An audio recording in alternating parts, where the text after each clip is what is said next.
भगवान शिव तथा माता पार्वती के सभी भक्तों का हमारी आज की इस क्लिपिंग में हार्दिक स्वागत है, जिसका शीर्षक है भगवान शिव द्वारा वरदान प्राप्त भस्मासुर की कथा। बचपन से हमें फिल्मों में व ज्यादातर सीरियल में यही दिखाया गया कि कैसे भस्मासुर के डर से भगवान शिव तीनों लोकों में भागने लगे। इन सीन्स को फिल्माने वाले लोगों ने काश थोड़ा सा ध्यान दिया होता कि शिव हैं कौन, तो ये सीन शायद हमने ना देखा होता और हमें रियलिटी का ज्ञान होता।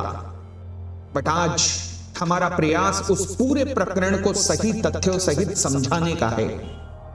तो कथा इस प्रकार है कि भस्मासुर, जिसका असली नाम वृकासुर था, उसने भोले बाबा की तपस्या करी तथा वर मांगा कि वो जिसके सिर पर हाथ रखे वो भस्म हो जाए।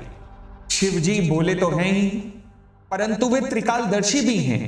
वो जानते थे कि ये वरदान ही उस राक्षस के अंत का कारण बनेगा, इसलिए उन्होंने तथास्तु कहकर वृकासुर को यह वरदान दे दिया तथा यहां से वृकासुर का नाम भस्मासुर पड़ा। इस वरदान के अहंकार में चूर उस राक्षस ने देवलोक तक त्राहिमाम मचा दिया।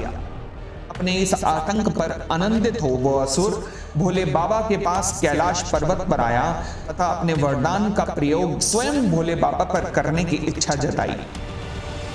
अब भला भोले बाबा अपने ही भक्त को दिए वरदान को कैसे मना करते?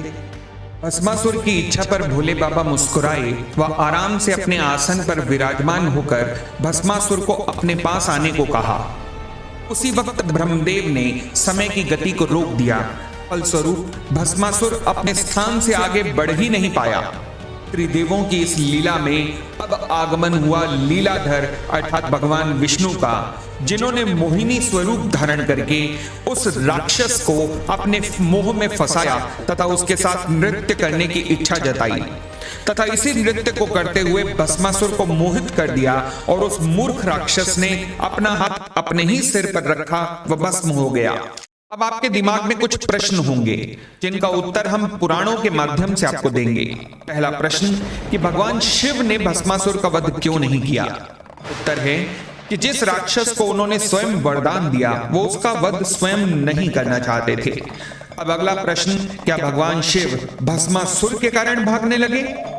यह प्रश्न ही हास्यास्पद है व इसे करने वाले को यह जानना चाहिए कि जो जन्म व मृत्यु से परे है वो शिव है, अर्थात ना वो जन्म लेते हैं ना ही उनकी मृत्यु हो सकती है।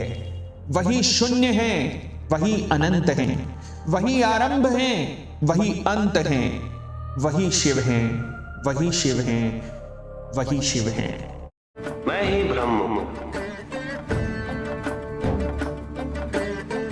संपूर्ण जगत हूं, निरंजन हूं, विकराल काल हूं, मैं ही एक लघु बल हूं, मैं ही अमर हूं और प्रत्येक मृत्यु में मैं ही मरता भी हूं। महापर्वत मैं हूं, सूक्ष्म तृण भी मैं ही हूं, पृथ्वी में हूं, आकाश भी मैं ही हूं, बंधन में है, मुक्ति में है, काल, कूट, विष और अमृत भी मैं हूं, ज्ञान भी हूं और ज्ञान भी, प्रकाश हूं अंधकार भी, दुविधा मैं हूं, निर्णय भी मैं, शांति में और समस्त शांति भी मैं ही ब्रह्मा, मैं ही नारायण,